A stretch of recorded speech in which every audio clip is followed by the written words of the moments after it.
মেহরবানি করে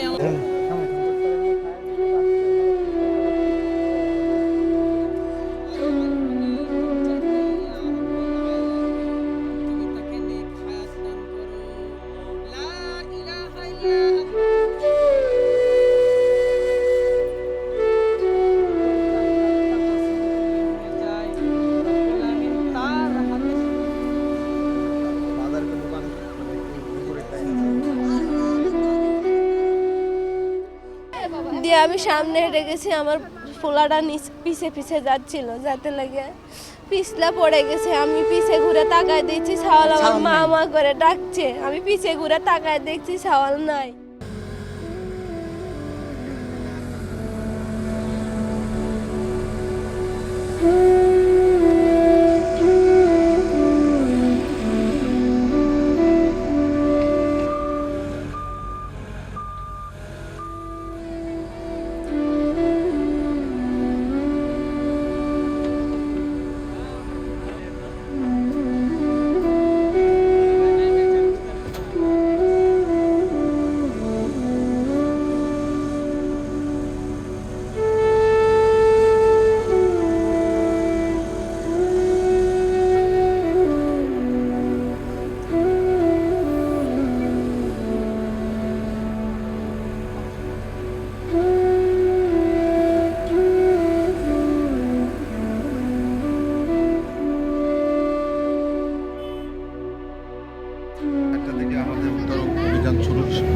শুরু হয়েছে। বর্তমানে আমাদের 8টা ইউনিট উদ্ধার কাজে ব্যস্ত আছে।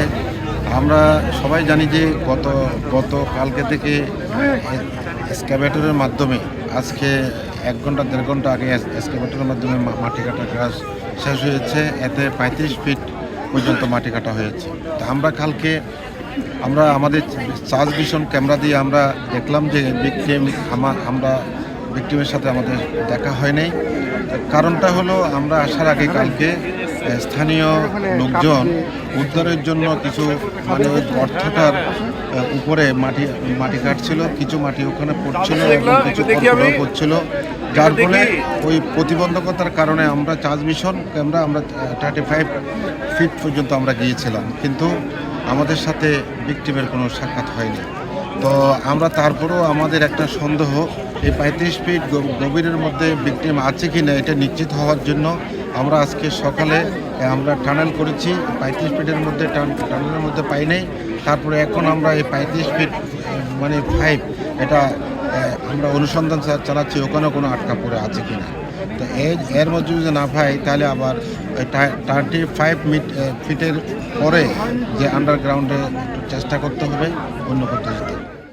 একদম দিঘির মতো করে 3টা এক্সকাভেটর সারা রাত্রি মাটি কাটছে, কারণ এত গভীরে উদ্ধার কাজ এত সরু পথ দিয়ে এটা মাটি কাটা ছাড়া এটা সম্ভব না। আমরা কিন্তু অন্য পদ্ধতিতে আমরা করতে পারতাম। ভিকটিম আমাদের উদ্দেশ্য ছিল ভিকটিমটা আমরা মানে অক্ষতভাবে আমরা উদ্ধার করার চিন্তা ভাবনা ছিল। এখন যেহেতু পাওয়া যায় কিনা জানি না, এই 35 ফিটের মধ্যে যদি পাই তাহলে তো ভালো, না হলে তার গভীরে আবার যেতে হবে।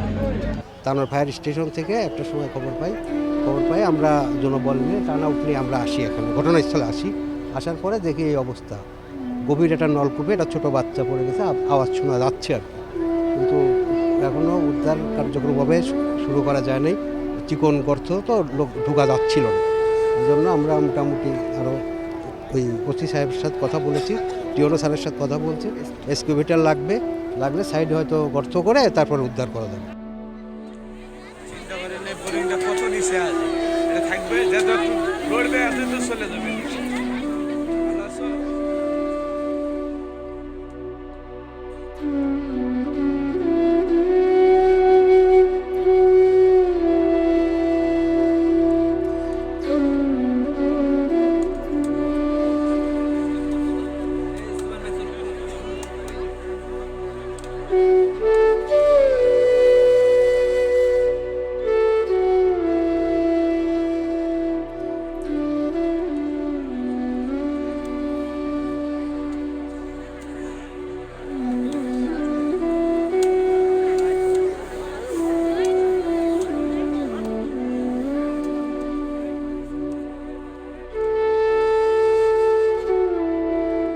এখানে একটা এই আপনার এই ট্রলি বালকানি আসছিলো আসে ওই জন্যে পুঁতে গেছে আর মা আবার আসছিলো ছেলে ওটা ট্রলিটা ঠেলে দিতে দিয়ে আসে দেখে তো একটা ছেলে কুলে নিয়ে যাচ্ছে ট্রলিটা ওখানে বালকা নামা ফেলে দিছে ট্রলিটা নিয়ে আসে ছেলে একটা কুলে আর একটা লিয়া একটা ছোটো ছেলে আর ছোটো ভাই কুলে আসে আর মাজলা ভাইটা এই গর্তের ভিতরে পিছলে পড়ে গেছে মায়া দেখে তার ছেলে না এখন ওই গর্তে থেকে মা করে ডাকছে এটুকু শুনছে।